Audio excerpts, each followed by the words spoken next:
Fala aí, pessoal, de volta com outras notícias do Fluminense nesta quarta-feira. Estivemos hoje mais cedo lá no CT Carlos Sachilli acompanhando a primeira entrevista coletiva do atacante Agostinho Canóbio, como eu falei para vocês mais cedo, e eu vou trazer aqui um trecho bem interessante dessa entrevista coletiva concedida pelo uruguaio, que não é atacante. Vou explicar isso para vocês. E também já começo de cara com duas informações importantes aqui, uma envolvendo uniforme. O Fluminense vai lançar mais cedo o novo uniforme da temporada 2025. Esse lançamento vai acontecer ainda em fevereiro. Informação dos amigos lá da Central Fluminense, e depois o GE detalhou o motivo disso acontecer. É porque o Fluminense tem que cumprir exigências da FIFA para a disputa do Mundial de Clubes. Essa matéria que está assinada pelo Giba Pérez e também pelo Marcelo Neves afirma que todos os clubes participantes precisam enviar à entidade uma amostra de todos os itens dos kits completos do uniforme principal e reserva. Além disso, os goleiros vão precisar de 3 modelos contrastando entre si. Outros materiais como luvas, bonés, pulseiras e tiaras, por exemplo, também devem ser listados. Cara, a FIFA é extremamente exigente em relação a isso, o que já aconteceu também no Mundial de 2023. O Fluminense teve que fazer uma série de adequações, inclusive em relação a patrocinadores, porque há uma limitação das marcas que podem ser expostas ali no uniforme. Na camisa, basicamente, só fica o patrocínio master. Os nomes dos jogadores são fixados acima dos números e devem estar legíveis. Então, o tamanho usado nas letras e nos números é algo já padronizado através de regulamento. Então, o Fluminense vai lançar mais cedo os novos uniformes da temporada. A gente já está vendo aí a linha de treino, também os uniformes ali que a comissão técnica está usando, que ficaram muito bonitos, por sinal. Inclusive, não vejo a hora de chegar na Food Fanatics para garantir logo o meu. Outra notícia que foi publicada aqui pela Central Fluminense foi em relação ao João Neto, que deve ser emprestado para o Portimonense lá de Portugal. A ideia do empréstimo até o meio do ano que vem. Isso já era uma tendência, né? Foi o que eu falei, até hoje pela manhã eu falei sobre isso. João Neto, Felipe Andrade, são 2 jogadores que devem ser emprestados aí nos próximos dias. Talvez pode acontecer com outros também, mas são jogadores que não têm mais idade para atuar no Sub-20 e que também não farão parte do elenco principal do Fluminense. João Neto, inclusive, foi muito mal nesses 2 jogos em que ele teve a oportunidade de defender o time no início do Campeonato Carioca. Então é bem provável que essa negociação seja fechada também nos próximos dias e o João Neto terá mais uma chance agora no futebol português. Lembrando que ele estendeu o contrato com o Fluminense até o final de 2027.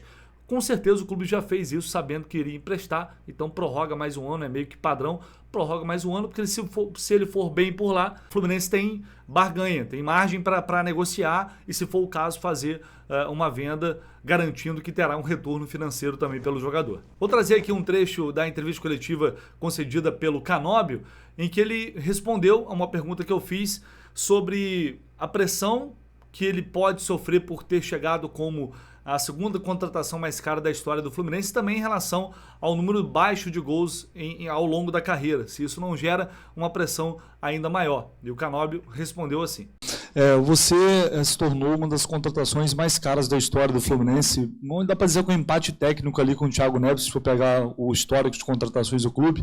Você acha que isso de alguma forma aumenta a pressão para dar certo? Porque quando qualquer jogador, né, que chega aqui, a gente vai buscar referências, entender como joga, números. E quando a gente foi procurar informações sobre você, lá do Atlético, sempre destacaram muito essa questão que você citou aí agora, muita intensidade, muita movimentação, muita dedicação, mas não é um atacante que, ao longo da carreira, faz muitos gols numa temporada. Isso é algo que você se cobra também para tentar fazer mais gols, entregar mais números, e se esses valores acabam aumentando a pressão nesse sentido? Obrigado.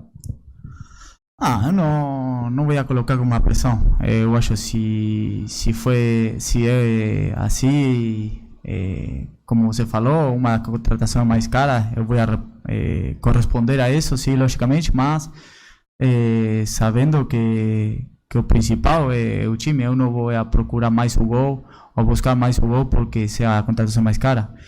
Mas aí eu vou corrigir, porque muita gente aqui me coloca a mim como atacante. Eu acho que sou, não sei bem como falam aqui, o volante. Eu gosto, Sim, no meio, eu jogo no meio por fora. Tá bem, consigo colocar de ponta, mas eu estou continuamente ajudando atrás, na defesa, chegando no ataque. Eu acho que sou mais um 8 tirando por fora. Porque meia não sou, eu não sou um 10, camisa 10. Mas eu jogo no meio campo, volante, pode ser, mas aqui volante coloca mais como um 5. Mas atacante, não sou 100%. Se eu gosto de estar dentro da área, fazer gol, fazer assistência, é o que eu cobro em mim, estar dentro do possível no campo, dentro de todo o campo, chegando na área, nas duas áreas, né? Mas sim, uma coisa que você falou dentro da minha característica é isso, ter ainda mais intensidade e dinâmica, como você falou, e também chegar a fazer, a ajudar mais o time com mais gol e mais assistência. Mas dentro do meu trabalho, eu acho que é o que hoje posso entregar ao time, é isso. Bom, isso foi bastante interessante, essa resposta do Canóbio, porque a mídia, de uma forma geral, o trata como um atacante de lado, né? Um ponta, como Keno, como Kevin Serna, e ele não se enxerga assim. Então é muito interessante fazer essa leitura. Lembra que a Monique Vilela, quando eu falei com ela aqui, a Monique que cobre lá o Atlético Paranaense, ela falou que ele tem vontade de jogar mais no meio de campo. Ele se considera um meia, de fato. É um camisa 8 que atua mais pelos lados.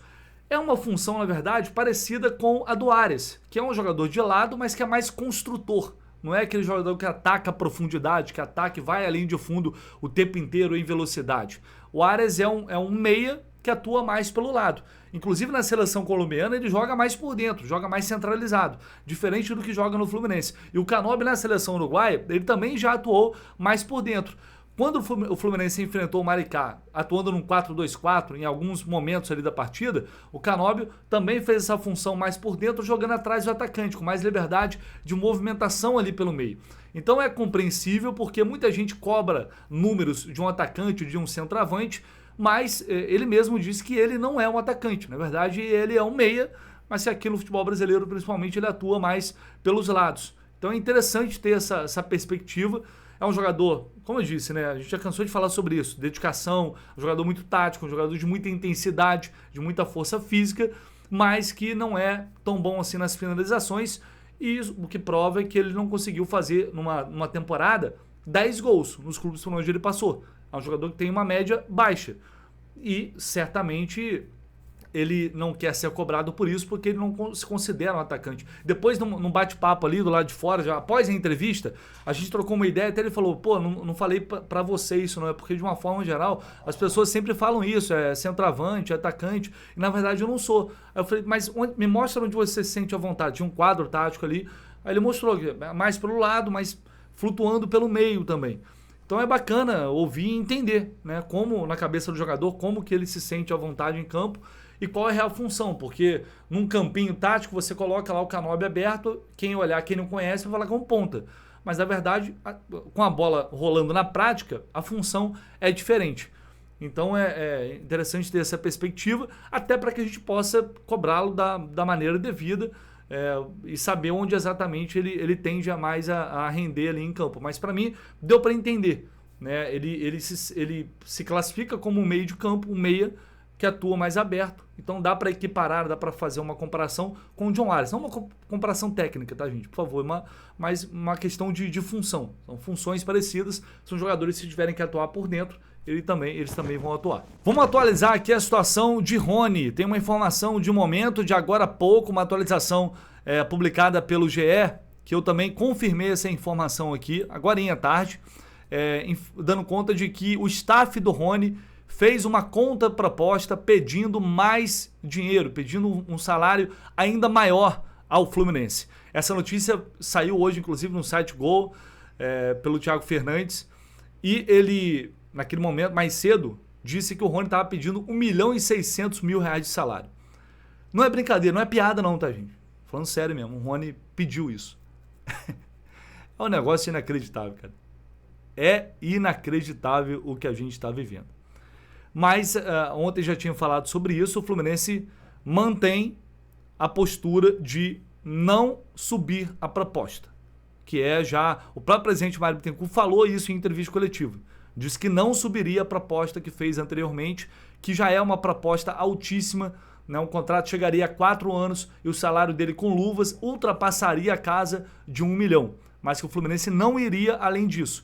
E também iria pagar 8 milhões de dólares ao Palmeiras, quase 50 milhões de reais, sendo que o contrato todo do Rony superaria também a casa de 50 milhões de reais. Fatalmente com isso, ele se tornaria a contratação mais cara da história do Fluminense, disparado, tá? Mas disparado. Então a negociação ainda não está encerrada. Hoje, até mais cedo, fui tentar apurar para saber se tinha alguma novidade ou não, mas por enquanto a negociação não está encerrada. O Fluminense insiste, mantém a proposta, apostando que talvez não vai chegar nada melhor para o Rony e ele vai acabar aceitando a oferta. Se o staff não mudar de ideia, não vai ter negócio. Mas é aquilo que eu venho falando para vocês. A proposta do Fluminense está na mesa.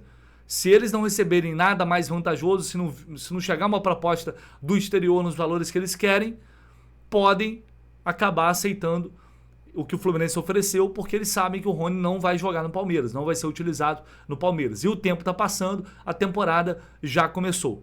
Então a gente vai ter que esperar um pouco mais. A tendência é de que isso seja resolvido até o final de semana, mas a postura do Fluminense neste momento é de não subir a proposta feita anteriormente, que já é um absurdo, que já é muito alta. E só para fechar, hoje a Leila Pereira respondeu aqui aos repórteres lá que fazem a cobertura do Palmeiras, afirmando que não houve acordo entre Palmeiras e Claudinho, na verdade acordo com o Zenit para a contratação do Claudinho. O Claudinho aceitou a proposta, diz a Leila aqui, eu mesma conversei por telefone com o jogador que por 2 vezes deu a sua palavra de que viria para o Palmeiras. Ele me disse que não queria jogar no Catar.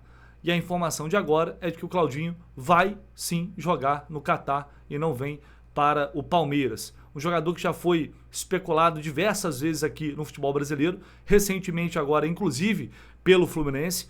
Já estava tudo certo, os clubes já estavam trocando documentação, como está falando aqui, a própria Leila Pereira falou, já estavam ali trocando documentação e de uma hora para outra o Zenit afirmou que o Claudinho iria jogar no Catar. Os representantes do jogador entraram em contato dizendo que ele não viria mais para o Palmeiras. Uma reviravolta nesse caso. E por que eu estou falando isso? Porque o Fluminense ainda alimentava a expectativa, está aqui o trecho citado pela Leila Pereira, enfim, o Fluminense ainda alimentava a expectativa de que o Ares tem essa proposta do Zenit já há muito tempo. Eles insistem muito na contratação do Ares e o Fluminense propôs um empréstimo, a venda do Ares mais um empréstimo do Claudinho por 1 ano, pagando metade do salário. O Zenit concordou. E aí o negócio não foi feito porque o Ares não aceitou a proposta. E agora o Claudinho está indo para o Catar.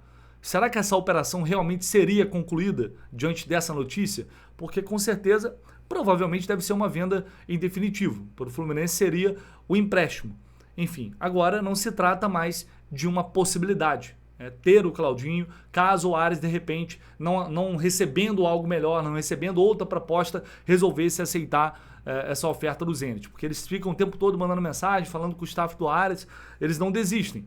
O Ares até então estava irredutível, mas se não chega nada melhor, isso poderia mudar em algum momento. O Fluminense não tem, portanto, mais essa opção de ter o Claudinho por empréstimo, porque ele está indo para o Catar. Fechou, pessoal? Vou deixar aqui espaço à vontade, como sempre, para comentários e o seu like é muito importante. Não se esqueça, se inscreva no canal do Lessa se você não está inscrito, é muito importante, conto com a ajuda de vocês. Tamo junto, valeu!